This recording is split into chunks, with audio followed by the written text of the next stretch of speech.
ನಕಲಿ ರಶೀತಿ ನೀಡಿದಂತಹ ಕಾಣಿಕೆ ಕಳ್ಳರು ಇವರ ಕಳ್ಳಾಟ ಒಂದೊಂದಾಗೆ ಬಯಲಾಗ್ತಾ ಇದೆ. ನಕಲಿ ರಶೀತಿ ನೀಡಿ ಹಣ ಸಂಗ್ರಹ ಮಾಡ್ತಿದ್ರಂತೆ ಈ ಗ್ಯಾಂಗ್ನವರು. ಎಸ್ಐಟಿ ತನಿಖೆಯಲ್ಲಿ ಒಂದೊಂದೇ ಸತ್ಯ ಈಗ ಬಯಲಿಗೆ ಬರ್ತಾ ಇದೆ.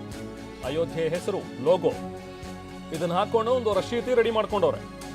ಇವ್ರಿಗೆ ಹೆಂಗ್ ಬೇಕಂಗೆ ರಶೀತಿ ಮಾಡ್ಕೊಂಡು ಯಾರು ದೇಣಿಗೆ ಕೊಡ್ತಾರಲ್ಲ ಅಂಥವ್ರ ಹತ್ರ ದೇಣಿಗೆ ಇಸ್ಕೊಳ್ಳೋದು, ನಕಲಿ ರಶೀತಿ ಕೊಡೋದು, ಈ ಥರ ಮಾಡ್ತಾ ಇದ್ರು ಅನ್ನುವಂಥದ್ರ ಬಗ್ಗೆ ಈಗ SIT ಏನು ವಶಕ್ಕೆ ಪಡ್ಕೊಂಡಿದ್ದಾರೆ. ಈಗ ಒಂದು 8 ಜನರನ್ನ ಅರೆಸ್ಟ್ ಮಾಡಿ ವಿಚಾರಣೆ ನಡೆಸ್ತಾ ಇದ್ದಾರೆ. ವಿಚಾರಣೆಯಲ್ಲಿ ಒಂದೊಂದೇ ಅಂಶಗಳು ಬಯಲಾಗ್ತಾ ಇವೆ. ನಕಲಿ ದೇಣಿಗೆ ರಶೀದಿ, ದೇಣಿಗೆ ಪುಸ್ತಕಗಳು ಇದೆಲ್ಲವನ್ನು ಕೂಡ ವಶಕ್ಕೆ ಪಡ್ಕೊಂಡಿದ್ದಾರೆ. ಒಟ್ಟಿನಲ್ಲಿ ಬಗೆದಷ್ಟು ಬಯಲಾಗ್ತಲೇ ಇದೆ ಇಲ್ಲಿನ ಕರ್ಮಕಾಂಡ. CC ಕ್ಯಾಮೆರಾ ಕಣ್ಗಾವಲು ತಪ್ಪಿಸಿ ಅಷ್ಟೂ ಹಣ ಎಗರಿಸಿದ್ದು ಹೇಗೆ? SIT ತನಿಖೆಯಲ್ಲಿ ಇದ್ರ ಬಗ್ಗೆ ವಿಚಾರಗಳು ಬಯಲಾಗ್ತಾ ಇದೆ. ಇದ್ರ ಬಗ್ಗೆ ಟಿವಿ9ನಲ್ಲಿ ಒಂದು ಎಕ್ಸ್ಕ್ಲೂಸಿವ್ ಇನ್ಸೈಡ್ ಮಾಹಿತಿಯನ್ನು ನಿಮಗೆ ನೀಡ್ತಾ ಇದ್ದೀವಿ.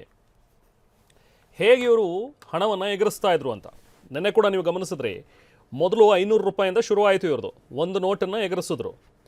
ಆಮೇಲೆ ಹಾಗೆ ಹೋಗ್ತಾ ಹೋಗ್ತಾ 500ರದ 10 ನೋಟನ್ನು ಎಗರಿಸೋದಕ್ಕೆ ಶುರು ಮಾಡಿದ್ರು. ಆಮೇಲೆ ಬಂಡಲ್ ಗಟ್ಟಲೆ ಎಗರಿಸೋದಕ್ಕೆ ಶುರು ಮಾಡಿದ್ರು. ದೇಣಿಗೆ ಸಂಗ್ರಹ ಮತ್ತು ಎಣಿಕೆ ಸಂಬಂಧ ಆಗಿದ್ದಂಥ ಒಂದು ಒಪ್ಪಂದ ಇವ್ರ ನಡುವೆ, ರಾಮ ಮಂದಿರ ಟ್ರಸ್ಟ್ ಮತ್ತು SBI ಬ್ಯಾಂಕ್ ನಡುವೆ ಏನು ಒಪ್ಪಂದ ಆಗಿತ್ತಲ್ಲ, ಸೊ ದೇಣಿಗೆಗಳ ಪೆಟ್ಟಿಗೆ ಓಪನ್ ಮಾಡೋದಕ್ಕೆ ಕೆಲವೊಂದಷ್ಟು ನಿಯಮಗಳಿವೆ. ಆ ನಿಯಮಗಳ ಪ್ರಕಾರನೇ ದೇಣಿಗೆಯ ಪೆಟ್ಟಿಗೆಗಳನ್ನು ಓಪನ್ ಮಾಡಬೇಕು, ಎಣಿಕೆ ಮಾಡಬೇಕು. ಸೊ ಆದರೆ ಇವರು ಖದೀಮ್ರು ಕೆಲಸಕ್ಕೆ ಸೇರಿ 3 ತಿಂಗಳಲ್ಲಿ ಕಳ್ಳತನ ಕೆಳೆದಿದ್ದಾರೆ. ಒಂದೊಂದೇ ನೋಟನ್ನು ಜೇಬಿಗಿಳಿಸ್ತಿದ್ದಂಥವ್ರು ಆಮೇಲೆ ಬಟ್ಟೆಗಳಲ್ಲಿ 500 ಮುಖಬೆಲೆಯ ಬಂಡಲ್ ಗಟ್ಟಲೆ ನೋಟ್ಗಳನ್ನು ಸಾಗಿಸೋದಕ್ಕೆ ಶುರು ಮಾಡಿದ್ರು. ವಿಚಾರಣೆ ವೇಳೆ ಪಿನ್ ಟು ಪಿನ್ ಮಾಹಿತಿಯನ್ನು ಈ ಕಿರಾತಕರು, ಈ ಕಳ್ಳರು ಬಾಯ್ಬಿಟ್ಟಿದ್ದಾರೆ.